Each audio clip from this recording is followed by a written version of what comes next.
they told you to take equity instead of salary, because one day you'll be rich. But, to be honest, statistics say no. But hey, at least they've got founder experience, right?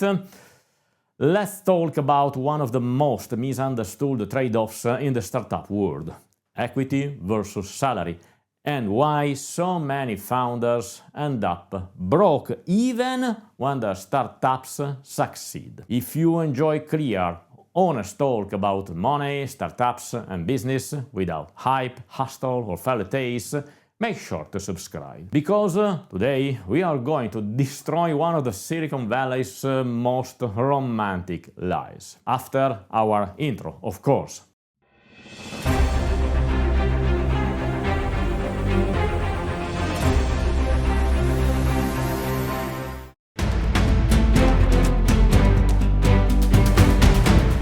In the startup religion, equity is sacred.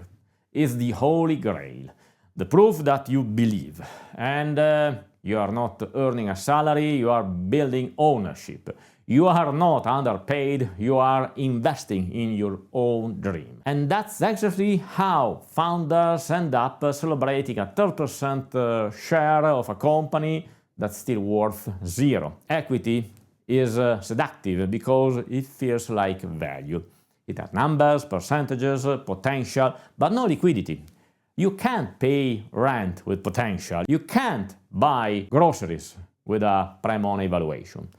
Most founders confuse nominal ownership with real wealth, but dilution is merciless. That 10% at the seed round becomes 6% after Series A or less, and maybe 3% Series B. And congratulations, you now own a symbolic slice of your own dream. Let's be clear, there is nothing wrong with equity, but equity is not income. It's a kind of lottery ticket that requires survival until the draw. And if you run out of money before that, you will never see the prize.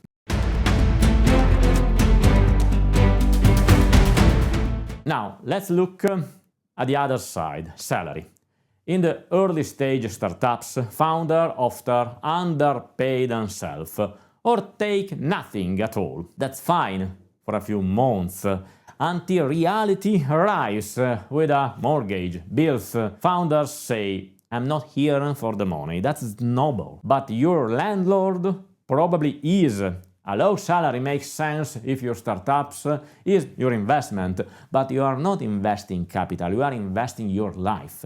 There is an economic concept called opportunity cost.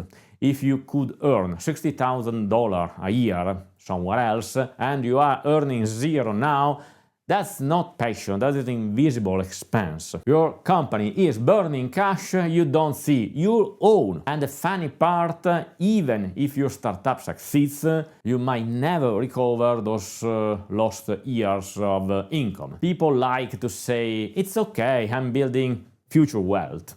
But future wealth without present stability is just wishful thinking. You can't think strategically when you are worried about paying rent. You can't negotiate confidently with investors when you are desperate for money. As one investor once told me, a starving founder is a dangerous one, because hunger kills rationality.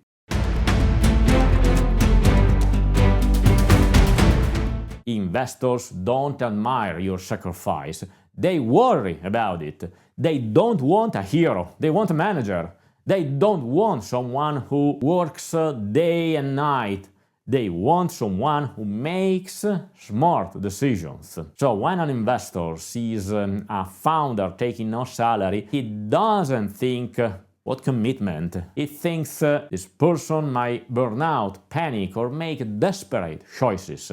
And here's the paradox. The moment you start paying yourself a reasonable salary, your credibility goes up, because it shows you understand sustainability, both financial and personal. Investors know that a startup's first failure is really financial, it's psychological.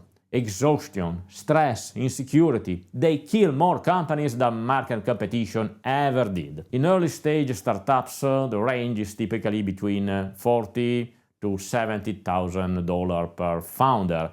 Enough to live decently, not enough to get lazy. And if your startup can't afford even that, maybe you are too early to raise capital. Remember, investors invest in growth, not in survival. If your business can't sustain its own founders, it's not yet a business, it's a hope.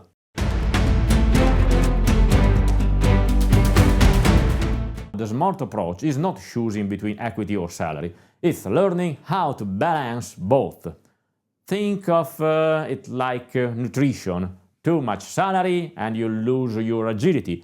Too much equity and you starve before you reach profitability. A healthy structure looks like this. Base salary that covers your personal survival. Equity that grows with performance milestones.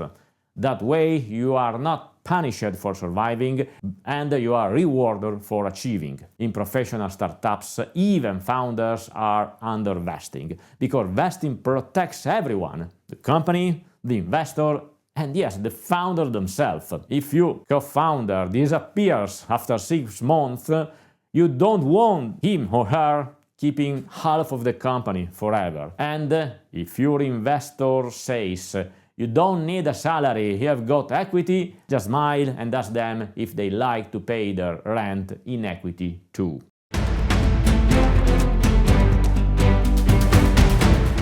There is a deeper problem behind all this, the romanticization of suffering. The idea that real entrepreneurs don't rest, don't pay themselves and don't complain. That's not courage, that's conditioning. We glorify the struggle instead of the strategy. Working 16 hours a day doesn't make you heroic, it makes you less effective, less creative, and over time, less human. Stress doesn't create success, clarity does. And clarity only comes when you are not constantly worrying about survival. Thus, having a salary doesn't make you less committed. It makes you capable of committing longer. Founders who build sustainable routines, realistic salaries, reasonable hours, mental rest are the ones who actually make it to the exit, because endurance beats intensity every single time. Now, I know you are thinking, what about those who make millions with equity? Of course, yes, it happens. But it's not because they took no salary. It's because they survived long enough for their equity to matter. That puts some math. Say your startup exit for 10 million. You own 5%. That's $500,000. Great. But if it takes 7 years to get there, that's about $70,000 a year before tax. Not exactly billionaire level. And that's a successful case. For every founder who hits an exit, there are hundreds who close their startups, exhausted, broke, and starting over from scratch. So, equity can be powerful, but only if you treat it as a complement to stability, not a substitute for it. The goal isn't to get rich later, it's to stay alive until later arrives.